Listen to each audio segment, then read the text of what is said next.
Kensington, Philadelphia. Hotbed for poverty, crime, and drugs. One of Philly's most dangerous and notorious communities. With so much holding the young men of this neighborhood down, it's often hard to escape the urban jungle around them. But one man, in his vision of Friday Night Lights under the L, has given the kids of Kensington a new chance to succeed, to rise above their doubters. This is Rise of the Tigers.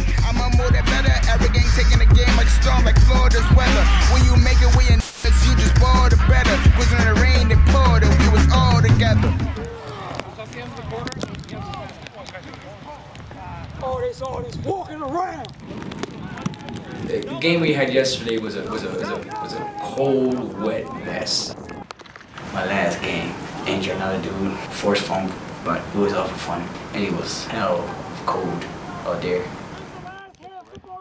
My last game, it was cold and it was like snowing and everything, but I was like focused on playing. I was not thinking about the cold. My hands was freezing. I couldn't feel them, but I wasn't complaining about the cold. All right, Matt. Interesting. This season was very interesting. We were faced with a lot of challenges, you know, not only on the field but off the field. You know, I think overall though it was a very successful season, although our record doesn't indicate that.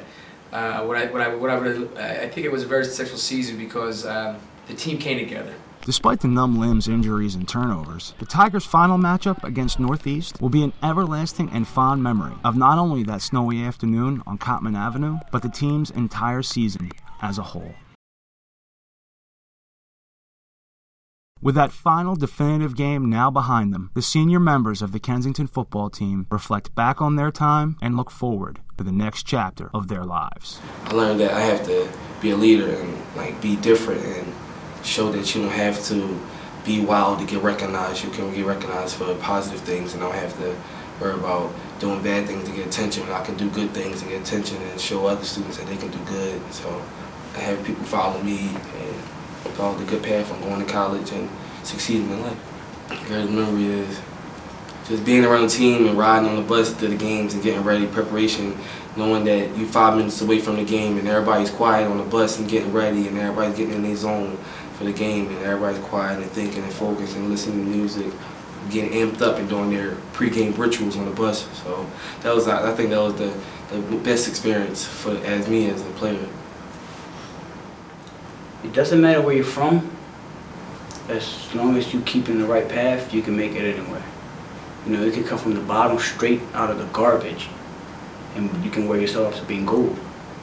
It's just keeping it positive, keeping your head straight, and don't let nobody take out your path. Keep it straight ahead and go on the right path. Don't let nobody mislead you. No, I want to go to school right away so I can get it out the way and, you know, have the college life. I want to live the college life on campus and, you know, have the college parties and, you know, the college study groups and stuff like that, and you know, just to have that college life and that college experience and experience young. Rafiq and Melwin have the ability to play Division II ball. You know, if they you know focus on their academics and they focus on their bodies and getting their bodies in tune, I have full confidence in them to walk on any campus they go to, and you know, and give it a real shot to get out there because they both have the heart. You know, and that's, you know, you can look at the stats all day long. Who's 6'3", who's 280, you know, who's 225. But when it comes down to it on the field, you know, who's going to pull it all out there? And both of those guys put it out there. So. Well, hopefully, I plan on going to a Division III college to build up some reputation amongst the NCAA, so I can transfer to a Division I school or a Division II school and keep moving up in the ranks. So I can have a bigger shot of making it to the pros. Right now, hopefully I get into Albright or Hartwick College, so I'm going to apply for those two colleges. Graduating from Albright. I'm going over there, been talking to Coach V about I wanted to join the football team. You know, I said I wasn't going to join. I told you in the beginning, I didn't want college football, really wasn't in my dream. But now, man, I just can't leave it alone. I want to go to Albright, play high school, play football. You know, if I make it big, I make it big. If not, I'll fall back in my career, you know, making my own business. Well, it started as a joke because I had an Albright sweatshirt on, and they said, you know, we were gonna go play their coach. You know, well, we looked up the website, blah blah, blah, and you know, I didn't really think too much about it, but then they started to get more and more serious about it. So I'm gonna reach out to, you know, the recruiting coordinators, you know, former coach of mine. So I'm gonna talk to them. I'll do everything I can to get these guys in there because I want them to succeed. But obviously, if they're gonna go there, academics are first, and they have to know that, and I'm going to make sure that they know that because, you know, they have a very strict policy for grades there for football. And when you go to Division III, you know, there's a poem about you're not playing with future Super Bowl champions or Olympians, you're playing with doctors and lawyers. And, you know, it's classroom first, and football is an extension of the classroom. So I want them to know that so that they can both be successful and make it through all 4 years. Coach Erb looks back on this class of seniors as a resilient group of leaders who have only just begun to reach their full potential in life. You know, last year Rafiq, he came in like I would have related to Terrell Owens back in his, you know, like, get your popcorn ready days. You know, he had an air of confidence and ability, but he also he had to take a back step last year because he started the season off as our #1 receiver. And then our athletic director gave us this kid, Jaleel Robinson, who's an amazing athlete. Jaleel was like 6'5", senior, you know, just a stud, you know. So he stepped in and he took the show over, you know. He just, you know, so Rafiq, you know, played his second role. You know, he played a slot receiver last year, but you know, what I saw from Rafiq this year was he stepped up in his leadership and his ability to connect with the other players. And not only connect with them, but to teach them. Well, the biggest thing I learned is being the leader, so not looking down and looking towards my teammates and telling them, like, we're going to go out there the next play. If it's messed up, go out there the next play, go out there the next play. Fight harder, don't like worry about that play, just fight harder. Don't look for a call from the referee, just fight harder and just keep fighting and fighting and fighting. As long as you fight, there's no one who will stop you. So once you got that thrive and that you can't be stopped, and you're gonna go out there and not be stopped through the whole game. So just lead my team and show them and lead by example as well on the field and off the field.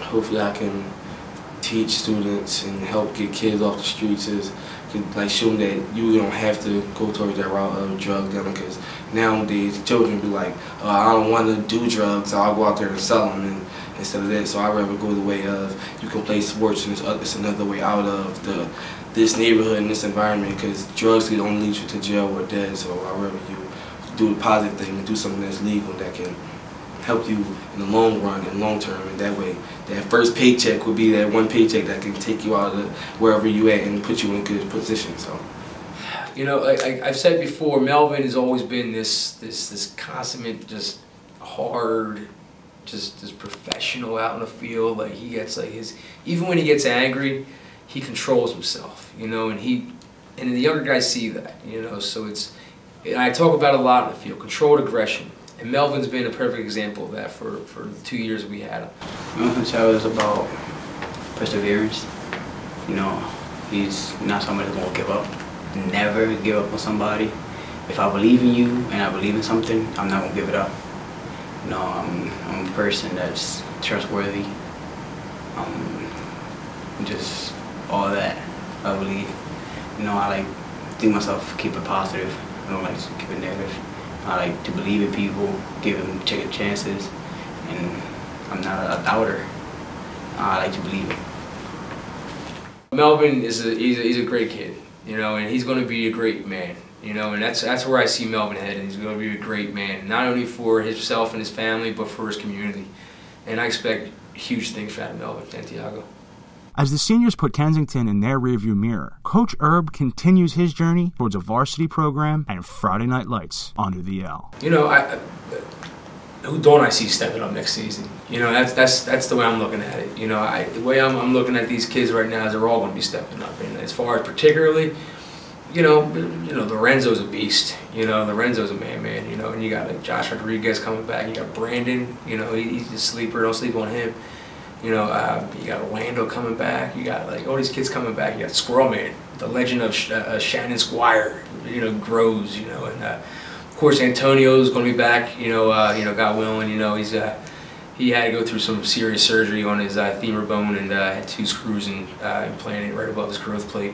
But there's so many kids that are coming back that are really already today. There's kids that haven't played. When we start practice, So there's going to be a whole batch of new kids coming in.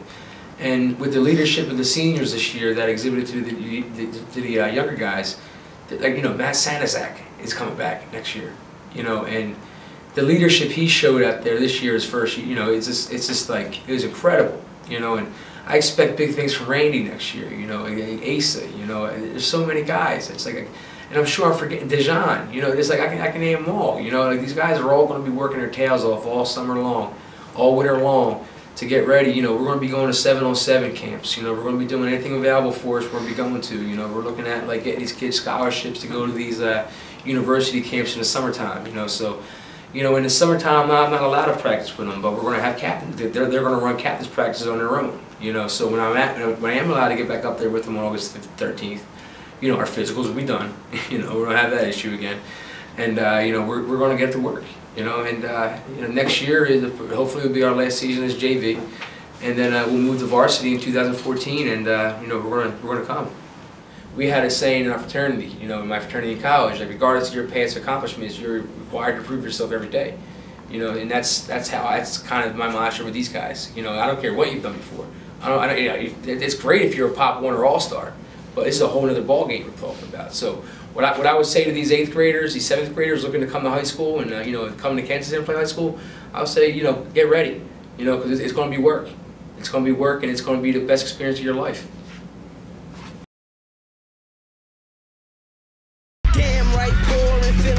Storming, cold nights, long days, none of these hoes was calling. Got a little bit of buzz and we're no longer foreign. If you hate to you like James, I'm still scoring. Now they hit me up, oh yeah, you rapping now. But here's some beats from my SoundCloud.